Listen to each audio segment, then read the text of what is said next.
So me and Sophia, we have never spoken to each other ever before, like in real life. Oh my god, is this still copyright? Okay. Just checking. We have never had like an actual conversation with each other. I have reason to believe, this is the thing, because she's so sneaky and conniving, I can't say with 100% certainty that it's her that messaged me. Also because he's so messy and like he's the type of man that leaves open doors everywhere. And when I say open doors, I mean like relationships that he never really finishes. Like he's the type of person, because he has such low self-esteem, he has to keep all these doors open for people to come back. Like he won't ever, which just comes down to him being not emotionally intelligent and also insecure. So he's emotionally unintelligent, insecure, and then also like has really low self-esteem. Because if you really thought you were worth better than whoever this is, you would have no problem finishing what it is and then not looking back. But he can't do that because he's just not there. Oh, hold on, I have something in my eye. Hold on. It's one of the particles from my makeup. I should like get off the camera for this, but it's so urgent. Like, I don't know. And the worst part is I can't even see what it is. Like, I just have to swipe through my eye and see. It's still in there. I just don't know where. Oh, I think I found it. No, I didn't. Okay. I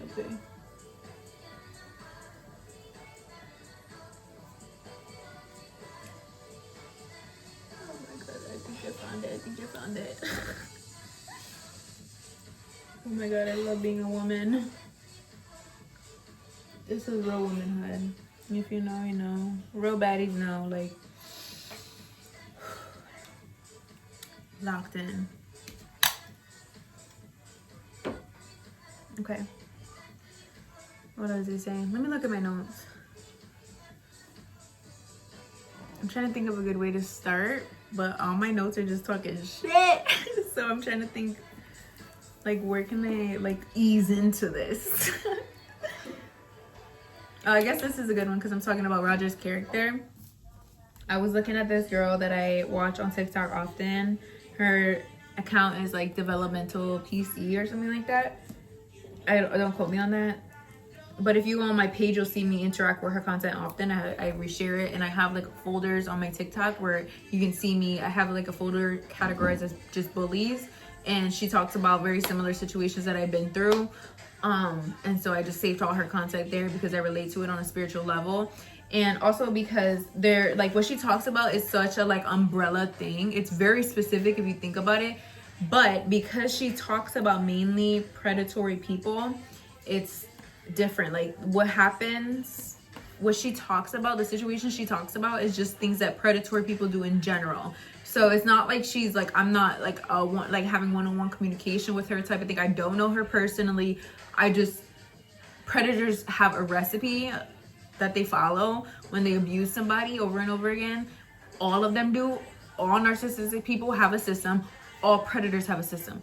All narcissists are predators, so it's like an umbrella thing, and they'll interact with people like it's a recipe in their mind that has no faults. Even though to normal people who are narcissistic, it's like, why are you like that?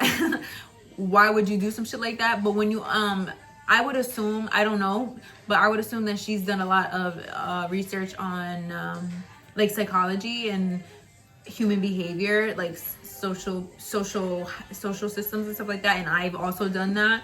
I want to go back to school for that. I was originally going to go to school for psychology, and I have a special interest in narcissistic people and family systems because I grew up in that, and I had to educate myself on that to protect myself from the situations. This is a little side note just to give you some background on what who that person is, because she's a very unique person. And it comes off like tarot to people, but she doesn't do tarot. She's speaking about situations, and I would never discredit somebody's work. Like, this is her craft. I don't know her, but that's her craft, and she's really good at it, and she is honest, you know, and she is welcoming towards all types of people. And I really appreciate anybody who has different perspectives of people, and it's not judgmental way, because that's important, you know, just because somebody's going through something. And also, like, there's been times where I went back into the things that she's talked about, the situation she's talked about, that at one point I related to in this way, but after growing in myself and like healing from certain things, I go back to the videos and I view it this way. Like, it's really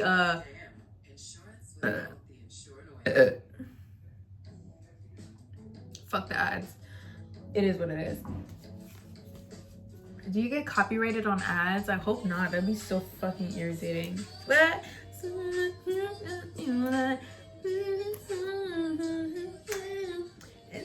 the only way, and I'm giving to you. Who? Do you ever dream?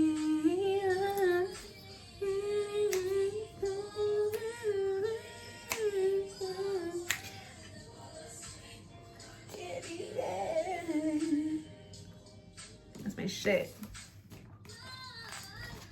So I listened to her situation, and it's not even just about like the situation with Roger. I will say it's getting oddly specific. I hate when that happens, but I trust her, so I'm not gonna run away like I usually would with other like tail readers. I would get all paranoid. I'm like, she's in the walls. But with her, I'm like, you know, even if she knew what I do and I know we knew each other, I wouldn't even care. I'd be like, you know what, you're real as fuck either way. You're real as fuck either way.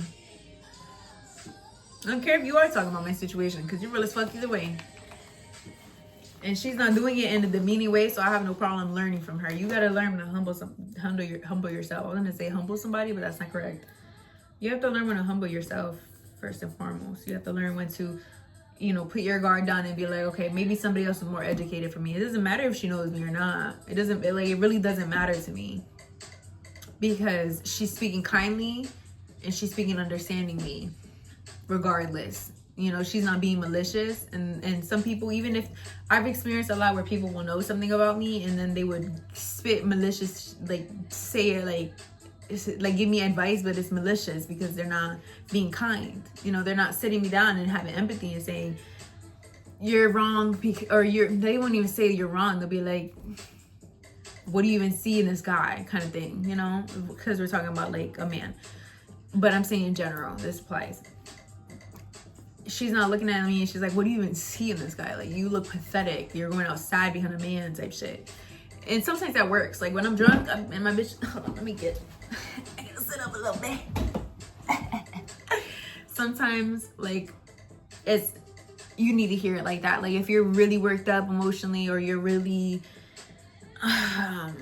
lost in the sauce of a man, then you need to be like, sometimes your bitch need to be like, girl, you're like embarrassing me. Like I'm getting secondhand embarrassment.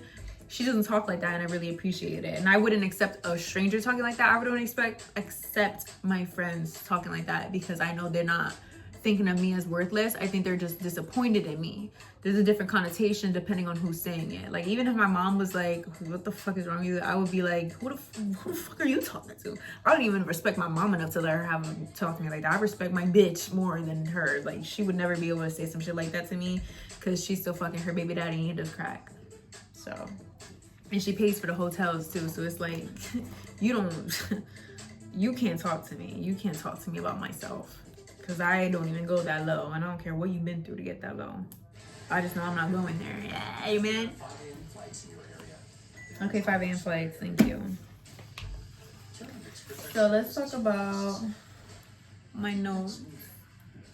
So when I started, so I knew him in high school, right? And he was friends with my bitch first. they were friends from middle school. Like they knew each other before I knew each other. They were like really close friends. They had a really close friend group, and it was like innocent, you know. And then they all grew apart, I guess. I'm guessing they all grew apart because people change and shit like that. You go through things, you like different things and different people, but they stayed relatively close. I think what destroyed that relationship is that he's not destroyed. Destroyed is not a good word. But what impacted that, because I'm not there to say what destroyed it. I was never a factor, so I'm not even gonna speak that into existence.